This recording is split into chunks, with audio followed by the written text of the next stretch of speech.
And so I'm a huge podcast nerd. Absolutely love them. And I was looking for something new, and I was like, I don't hear a lot in terms of queer podcasts. A lot of times you'll get, normal kind of narrative podcasts that have queer elements, but not one that is, decidedly has a queer narrative to it.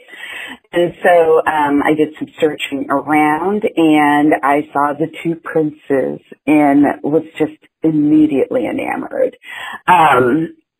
So what I can, it's so nice. It's such a breath of fresh air. And when I saw the cast, I have so many questions. Tell me a little bit about your background. I know you're a playwright and, based in New York. And I read up a couple of articles about you kind of getting the idea of writing content for your nephew. Does that sound about right? Yes, that's correct, yes. Where the genesis of the show came from was a few years ago. Yes, my first nephew was born, and I was looking for children's books for him to he and his family are big readers, and so he growing up was a big reader. So for birthdays and holidays, I would always try to get him an interesting children's book, and I would always read the children's books before I gave them to him because I wanted to make sure I was giving him good content that I actually believed in. I wanted to be very clear about what sort of lessons I was sort of exposing him to. And there were some great books out there, but I just, after a while, I realized there wasn't any, there were very, very, very few children's books with any sort of queer content in them. There was sort of like Tango Makes Three, and then maybe like one or other sort of books, and that was kind of it. And Tango Makes Three was about gay penguins. It was sort of, it brought up the idea of same-sex attraction, but it was like, this is something animals do, not, you could, adults know that, adults do it too, but I wanted, there wasn't anything really for kids to see, adults or other human beings, in queer or same-sex relationships, so. A lot of times you'll see those books, but it's about, Timmy has two mommies, it's not a part of the narrative itself. It's just kind of, an aside, like a tolerance statement versus, an actual, like, immersive experience. Right. Yes. It's either, a secondary or tertiary character that's queer, or that queerness is assigned to either an animal or an inanimate object, or like, two pencils in love or something, or the queerness is coded in a different way. Like there might be, there might be like a bird that wants to swim or something. Yeah, there'll be something, to sort of take that metaphor of like, oh, I'm different from everything else in my species. Why do I feel different? And is it okay to be different? Like there's plenty of books about it's okay to be different, but very few sort of take that next step and be like, it's okay if you as a child are different because you are queer. So that's right. So I decided to sit down one day and I wrote The Two Princes as a short story. And I sort of typed it up and printed it out and put some illustrations in it and gave it to my nephew as a picture book so that he could have it on his shelf of books with all of his other books. And just so that, at the very least, he would see a story about a little boy like himself. Well, I mean, he was like, I think, 4 at the time, and the princes are older than that. But still, the idea that there was a young person who goes on this adventure and in the process falls in love with another boy, and the happy ending is that they get married, and that's presented as a completely valid, normal way to live your life. So I wanted him just to have that, see that as an option, because he's going, every other book he's going to read throughout his life is primarily going to tell him that it's great for the prince to end up with a princess. I just wanted him to have at least one book on his shelf that was like, or the prince can end up with a prince. Either way, it's perfectly fine. Exactly. Well, it removes the heteronormativity without erasing it. And it doesn't villainize the women. The women have their own kind of journeys and their own kind of, explorations when it comes to their sexuality. So I really enjoyed that part of it too.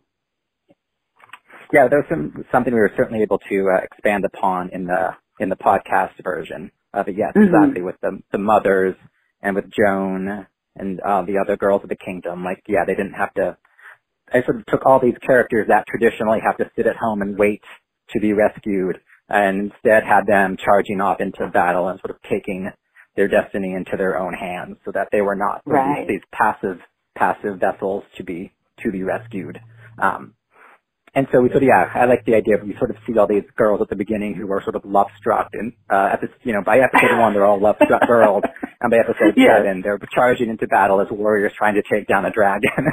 And just like, I love it. Yeah, when you focus on it's just things that are possible when you stop focusing so much on on love or on the norms of social expectations, and you're like, what else could I be doing with my time instead of smiling and trying on dresses and trying to win a man, or the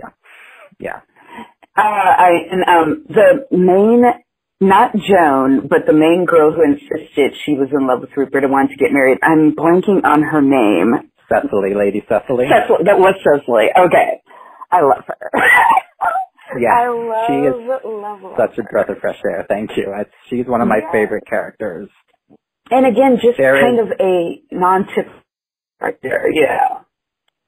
There's so many Cecily deleted scenes because I love her so much and I overwrite her character. So like what people hear in the podcast is literally only 50% of the Cecily scenes that don't exist. Some epic rants that she goes on. And then Gimlet's like, Kevin, the episode, we can't take 5 minutes we can't pause the episode for 5 minutes to give Cecily a 5-minute monologue where she's just really funny. I was like, I know, so.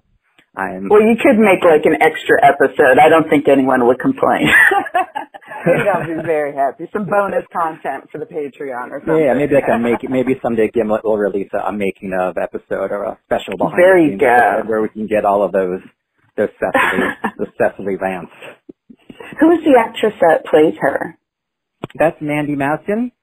She's I think she's mostly known for New York theater. Does a lot of New York theater. And she, I've known her for years. I've worked in the theater, since I've almost as long as I've been in New York. So our paths had crossed several times. And when we came time to cast the show, she actually just came in to do what Gimlet does with these podcasts is they sort of treat it like theater, and that there's an initial table read where you just sort of gather all the actors and you read the entire season. All 7 or 8 episodes in a row, and you hear it. You just hear it around the table, and then a month later we do another sort of read, this time in the studio, so we hear it hear it over headphones, and so there's a chance to workshop the piece over time as opposed to just sort of coming in and doing it.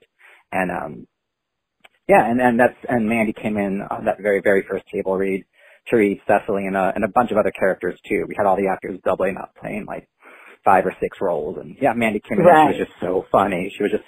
I was like, well, just cast her, done. How did the partnership with Gimlet and then with the Trevor Project kind of come to be when you decided to kind of make this a podcast? How did that process begin? So Mimi O'Donnell, who is both the director of The Two Princes and who is also, she actually works at Gimlet as their head of scripted content, which is the division that does audio dramas, anything that's written by writers, and as opposed to the more traditional, science or news-based podcasts. She does the ones that are Gimlet, basically. Yeah. And Gimlet's responsible for Homecoming, just kind of added in Homecoming and The Horror of Dolores Roach, Sandra. Yep. Awesome. Okay, so she was brought on, I think 2 or 3 years ago to head up that division and to start creating new content, new shows. And I had known Mimi from our theater days. We'd worked together about 5 years ago, and we'd always sort of we'd worked together. We got along well, and one day we were just having a conversation. I was checking, I think she had just gotten the job, and I had asked her how it was going, and she was like, good, and she said she was trying to she wanted to do a children's show, but it was hard to find any sort of children content that she enjoyed that was good. And I at that time I said I know what you mean. I told her the whole story about my nephew and how I wanted him to be exposed to good children's content, and how I had to write my own, and so I sort of inadvertently pitched The Two Princes to her, and she was like, that sounds really interesting. She was like, do you think you could develop that into a podcast? And I was like, yes, of course. So that was sort of how it came about is that we were just sort of commiserating over the state of, children's young adult content. And I happened to have something that she thought was interesting. So, I gave her an outline of what the potential show would be, and she shared it with the rest of Gimlet, and they decided to move forward with it. Very good. Now, quickly. It happened very quickly. That's really exciting. Was it kind of like a whirlwind where you're like, oh wait, now I got to write this thing? And now it was. It was. She was like, "Can you get me an outline?" And I did. And then she was like, "All right, let's start." I think I pitched it, or the conversation happened in May, and then I think by June I was writing it, and then in August we were recording it. Like, it all happened within a couple of months. It was super fast. That's really neat. Now, was there kind of a difference between writing for the stage or writing a children's book and then writing for a podcast? Yes, it took a while to wrap my head around writing for a podcast, simply because, I am so used to writing for the stage. Is just there's a visual element. People can see what your characters are doing, and things that are dramatic on stage, like a kiss, aren't. You can't see a kiss on a podcast. So it was an exercise in trying to express things in an audio way that you normally sort of we have our eyes to rely on. So there was a bit of a learning curve up front. I think a lot of the scripts, going back to the idea of Cecily being very overwritten initially, I think most of the episodes those first drafts were so overwritten, just in an attempt because I wanted to make sure everything was clear. And so there was, I think every scene began with, "Hey, what's that up ahead?" "Oh, you mean that tree?" "Yes, that tree." And they were just like, that's how every scene would begin. And and then eventually, which makes sense. And so you don't have to speak in constant exposition. So Mimi and Gimlet was very good at giving me notes early on and helping me to helping me to trust the sound design process too, because you just had no idea when you're writing what the sound design will be, and Gimlet, Mimi would always say, we can accomplish so much in sound. You don't have to have them talk about the wind. We can put in a wind sound effect, and then she was right. There's just so much that you can do with sound effects. So I think one point where the exposition really worked was at the end when you kind of get the reveal and, Rupert and Amir are kissing or showing the kiss. They're like, "Is that the two princes and are they making out?" I was just smiling so big and so happy because it's just, again, it's something that you don't see, but it's common. This is the thing that happens. And people like to believe that you, quote unquote, become gay when you become 13 or, whatever. But it's like, that's part of what you're born with. So you have this whole childhood of seeing nothing but heteronormativity. And then you're like, oh, wait, there's another side. There are other experiences out there, and they're just as normal and as valid as anything else. And so that's absolutely. Now, just as a kind of overview, two princes, we have Prince Rupert of the West Kingdom. Is that right? That is correct. Okay. And he's played by Noah Galvin, who we all love, Booksmart, and Dear Evan Hansen. And then we have Prince Amir of the East Kingdom, who's played by Ariel Stato. That is correct. Okay, good. And then, of course, for Samira Wiley, Christine Baranski, Cynthia Erivo. This cast is absolutely amazing.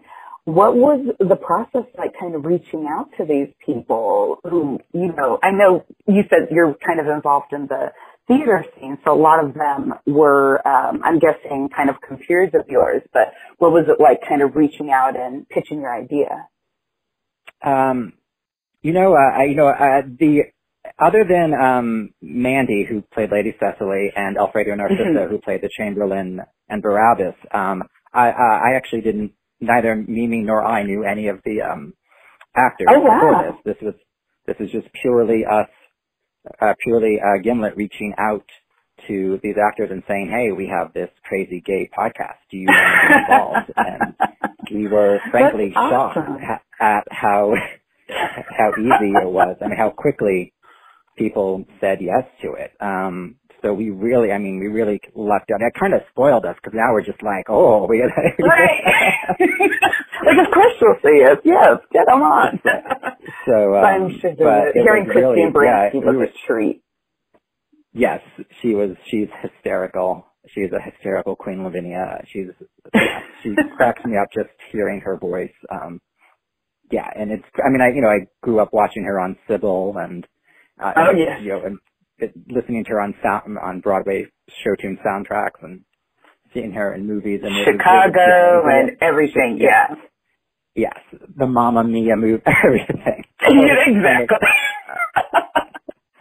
So it was great. It was very much a dream come true to get someone like her to do the show because it's one of those things you just don't expect to happen. You don't expect someone that busy to say yes, but she made the time. So it was great.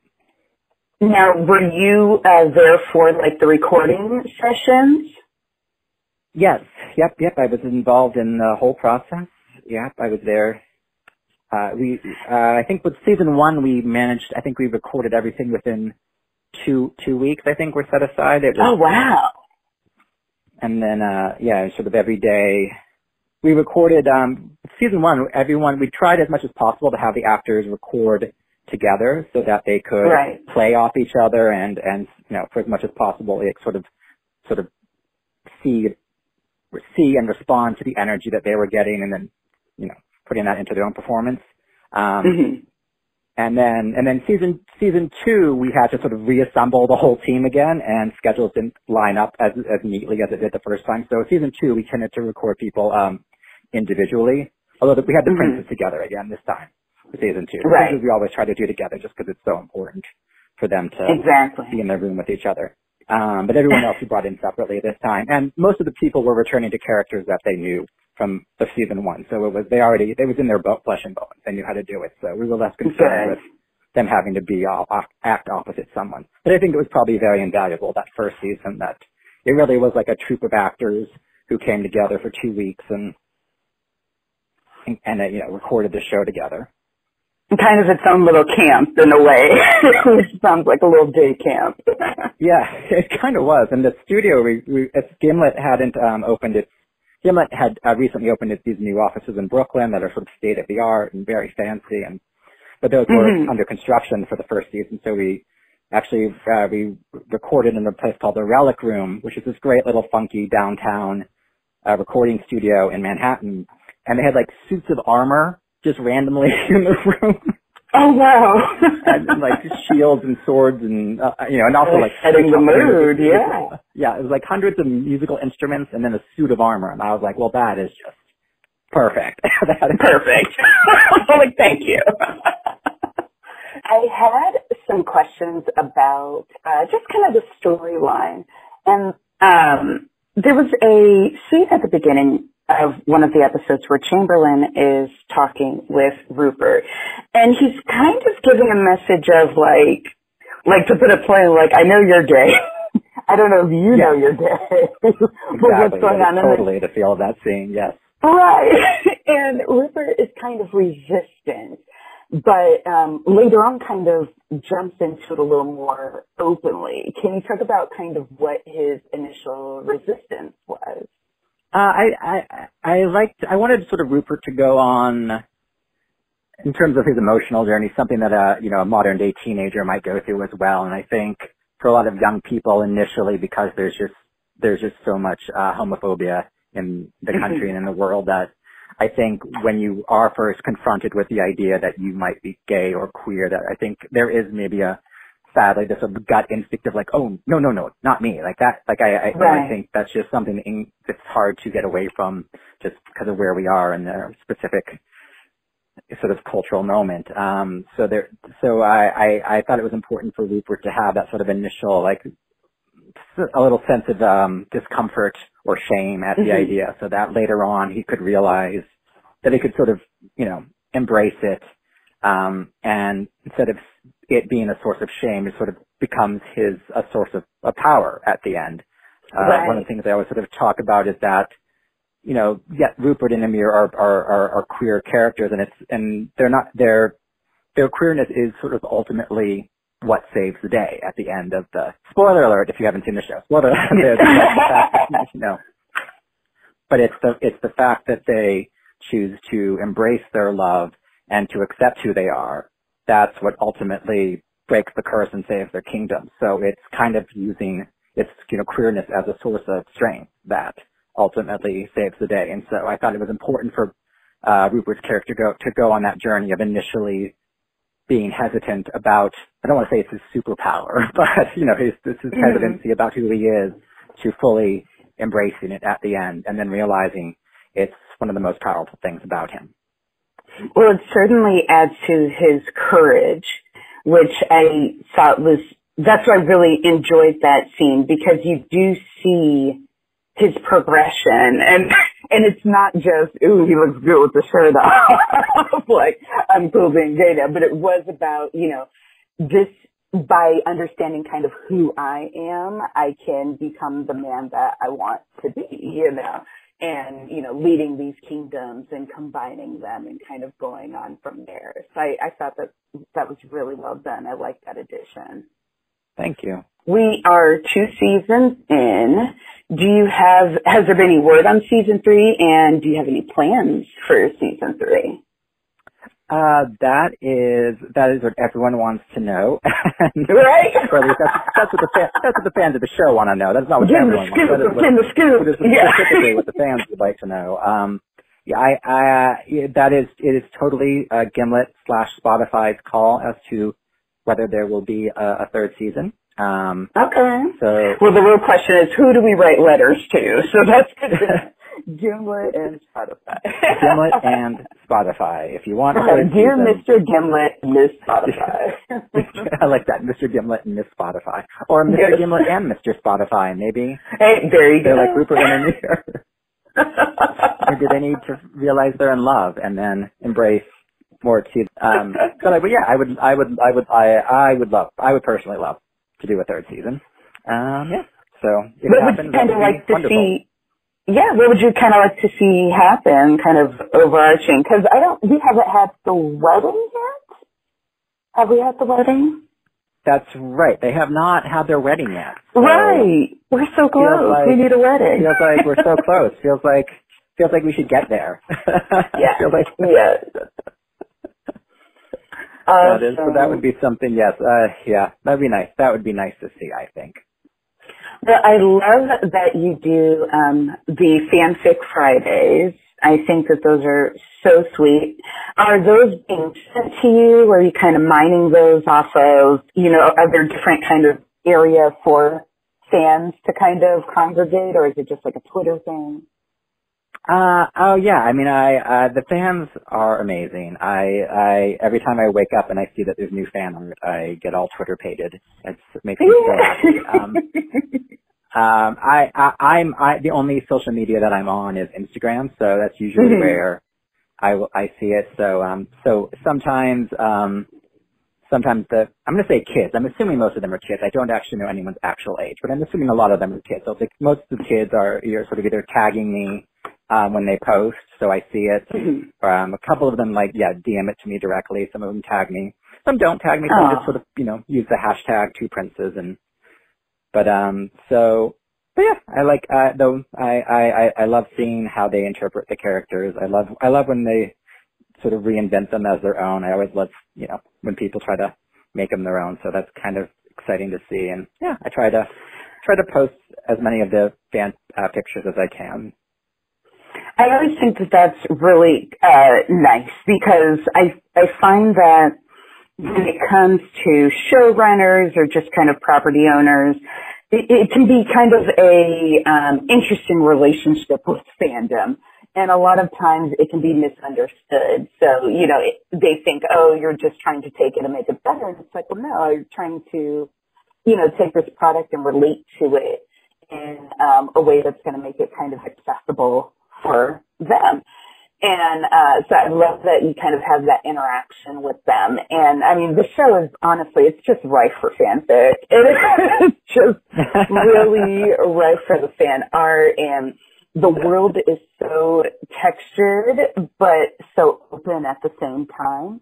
And it's really immersive. It's a good place to kind of go get lost for a couple hours and just really, get into it. So I really enjoy it. I can't speak highly enough. It's a wonderful, wonderful show. Yes. I have read some of the fanfic. I always like to see what people sort of imagine as going on. Like, it's some of their future predictions and or they're just little side adventures that they write. It's interesting. It's interesting to see all the different sort of alternate universes that come up, with the boys. So, with the princes, it's such an interesting, it's a niche kind of thing. It's a niche product with really a universal audience, but people just don't know how to get that kind of stuff. Like, unfortunately, I found it just on a whim. And so what I would love to see is, more people, I think people getting into podcasts in general is its own thing. They kind of get one show that they like and they stick with it. But when it comes to narrative podcasts, you still have the horror podcasts and that kind of things are dominating the genre. So it was so nice seeing something kind of light and airy, but that wasn't too young. You know what I mean? It was still able to kind of be enjoyed across the board.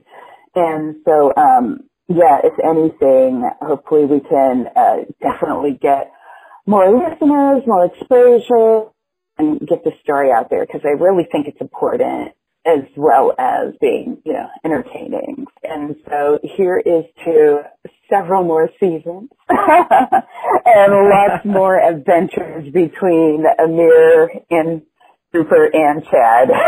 And it is re-listenable, which I really like, is you can just kind of, like, knowing especially everything that's going to happen, you just go back through and then you kind of hear those things that you might have missed and just little quips here and little things there. It's very well textured. It's so well done. I could go on, and Lord knows I would, but so, thank you so much for taking this time to talk with me about the show. Well, thank you.